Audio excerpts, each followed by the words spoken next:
galera, tudo bom? Eu sou a Lara da Labrida e estou aqui hoje para falar um pouquinho com vocês sobre esse jogo aqui, o For Sale.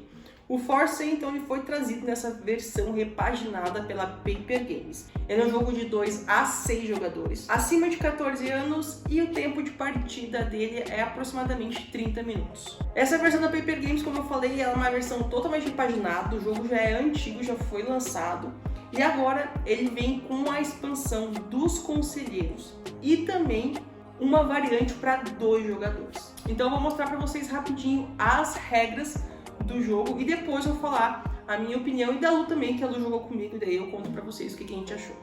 Galera, então o objetivo do For Sale é você adquirir mais propriedades valiosas num custo pequeno e depois vendê-las por cheques gordos que valem muito. Quem tiver mais dinheiro no final da partida irá ganhar. Vou simular aqui para vocês então uma partida para 3 jogadores, lembrando que ele é de 2 a 6 jogadores. Numa partida de 3 a 4 jogadores, você vai distribuir então 2 cédulas de 2.000 e 14 cédulas de 1.000 para cada jogador. Você vai embaralhar o deck de conselheiros e também vai embaralhar o deck de propriedades. Os cheques ficam para depois, para a terceira parte, tá? Vou explicar então com a expansão dos conselheiros. Como a partida é para 3 jogadores, nós vamos descartar então 6 cartas de conselheiros e 6 cartas de propriedades. E também 6 cartas de cheque. Lembrando a vocês que todas essas indicações estão no manual, bem tranquilo, tá? A primeira fase então é contratando os conselheiros. Nós vamos revelar então 3 cartas de conselheiros, sempre revelado a quantidade de cartas em relação à quantidade de jogadores.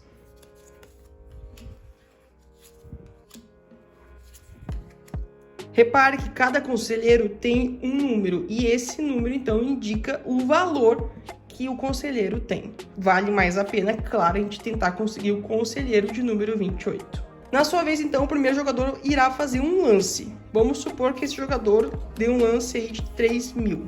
E aí continuamos em sentido horário. Esse jogador, então, ele pode passar ou tentar cobrir a oferta de 3.000.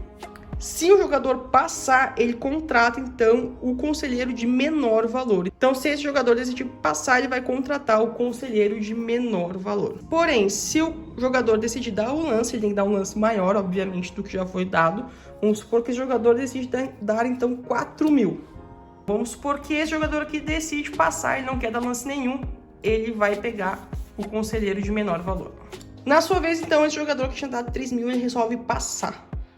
Com isso, ele vai receber de volta a metade da quantia que ele tinha dado do lance, sempre para menor. Então, ele deu 3.000, ele receberia 1.500. Então, ele vai receber 1.000 de volta. Esse vai para o banco e ele recebe, então, o outro conselheiro de menor valor. E esse que tinha dado o lance maior irá receber o conselheiro de maior valor. E assim, gente, vai acontecendo até todos os conselheiros serem comprados.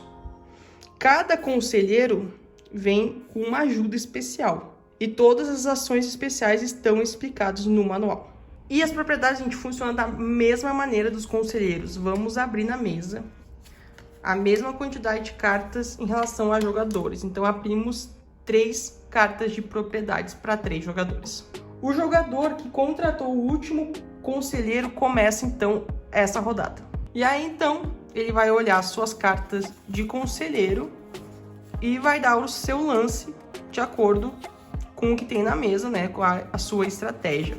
Vamos supor que esse jogador, então, joga o 27. Vamos supor que esse aqui dá o 16. E esse aqui decide dar o 3.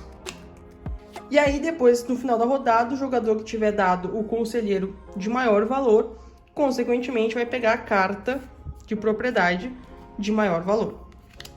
Lembrando que tem que ver certinho o que cada conselheiro irá fazer para ajudar você a ganhar essa propriedade. Por exemplo, o intermediário. Se este intermediário garantir-lhe uma propriedade de valor 16 ou mais, você ainda recebe 3.000 do banco. E assim sucessivamente, gente, até acabar todas as cartas de propriedade.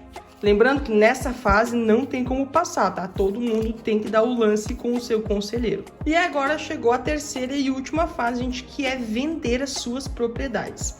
Você vai colocar o chequezinho aqui e o primeiro jogador que irá começar essa rodada, então, abre 3 cheques. O mesmo esquema, gente. O número certinho de jogadores é a quantidade de cheques que irão abrir na mesa. E nesse momento, gente, é a hora, então, de você tentar vender as suas propriedades e conseguir mais dinheiro. Cada jogador vai escolher uma carta de suas propriedades e vai colocar virada para baixo. Vamos supor que eu escolho o 12. Ninguém vai saber que eu escolhi essa. Esse jogador escolhe uma outra se ninguém vê. E a mesma coisa com esse jogador aqui. Na mesa está valendo o cheque de 7, de 2 e de 9 mil. E aí, galera, todo mundo vai mostrar a sua carta ao mesmo tempo. Repare que esse jogador, então, escolheu uma carta alta de 27 e ele vai ganhar, então, os 9 mil. O jogador 18 ficou em segundo lugar e ganha de 7 mil. E, por fim, esse que escolheu o 12 ganha os 2 mil. E aí, galera, o jogo vai seguindo assim. Você sempre vai abrir, então, a quantidade de cheques em relação à quantidade de jogador. Todo mundo vai escolher uma carta, vai virar junto. E quem tiver a carta maior, leva o cheque maior até acabar os cheques. No final, você irá contar a quantidade de dinheiro que cada jogador tem. E quem tiver mais, ganha o jogo. O comprador remoto e a compradora remota, gente, ele vale para uma variante de 2 jogadores. Tudo acontece praticamente igual. A diferença é que a compradora remota, o comprador remoto, vale como se fosse uma terceira pessoa jogando. Você vai sempre abrir, então, 3 cartas de cada, como se essa pessoa estivesse aqui jogando. A diferença, gente, é que na hora de comprar as propriedades, você vai olhar aqui embaixo o que ela vai dar de lance.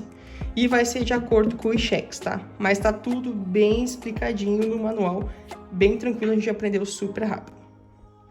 E é isso, gente. Essas foram as regras aí de For Sale. Vamos, então, para as minhas opiniões. Galera, então, essas foram as regras do jogo. Passei rapidinho para vocês. Ele é super simples. O manual dele está super explicadinho. Então, a gente leu 1, 2 vezes e já entendeu. Qual a nossa opinião sobre o jogo? Foi o nosso primeiro contato com jogos de leilão. Eu considero ele um jogo de entrada, ou seja, um jogo para trazer pessoas novas para o hobby, porque ele é bem simples, bem tranquilo. Falando de estratégia, eu achei o jogo, ele é estratégico. Acredito que jogando com 5, 6 pessoas ele fique bem acirrado e bem disputado e torne o jogo muito mais divertido. A arte do jogo, sem dúvida nenhuma, está belíssima. As cartas de propriedade estão muito bonitas, os desenhos e as cores são bem vibrantes. Na mesa, as cartas ficam lindas. O cheque estão bem bonitinho, acho que os cheques ganharam meu coração. As notas, as cédulas também estão bem bonitinhas. O jogo todo está bem caprichado, realmente é um jogo muito bonito que fica lindo na mesa com as cartas viradas. A rejogabilidade dele eu acho que varia de acordo com quem você está jogando. Como é um jogo de leilão, muitas vezes a gente cria uma estratégia e acaba viciando nessa estratégia. Mas como varia também os cheques que irão virar, os conselheiros que cada jogador vai ter, as pessoas que você vai jogar, a rejogabilidade dele eu considero uma rejogabilidade média. A questão de jogadores, acredito que mais jogadores, 4, 5 e 6, sejam os ideais para jogar o For Sale. Eu acho que jogos que têm variantes para 2 jogadores geralmente não são tão bons para 2 jogadores. É sempre melhor com 3, 4, 5 ou mais jogadores, dependendo do jogo. Acredito que não seja um jogo ideal para você que está em casal, que você não tem muitos amigos para jogar. Como eu falei, ele para mais jogadores vai ficar mais disputado, mais engraçado e mais divertido. Então, se você tem um grupo aí de jogadores, 3, 4, 5 amigos para você jogar, ele é um jogo ideal, um jogo ótimo para começar a noite, o dia de jogatina, por ele ser tranquilo, por ser fácil, por ser um jogo bem leve. O tempo de jogo, as partidas que eu joguei com o aluno não deu nem 20 minutos, então ele é um jogo rápido.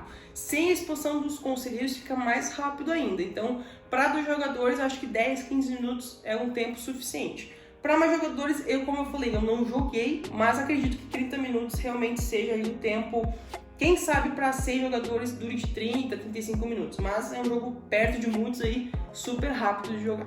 E é isso, galera. Essas então foram as minhas considerações sobre o For Sale. Também as regras eu passei rapidinho pra vocês. É um jogo gostoso, como eu falei, um jogo de entrada e super bonitinho. Vale a pena ter na coleção, viu? Agradecer ao Condado que disponibilizou o For Sale para eu fazer o conteúdo sobre ele. Muito obrigado. E é isso aí, galerinha. Um beijo e até mais.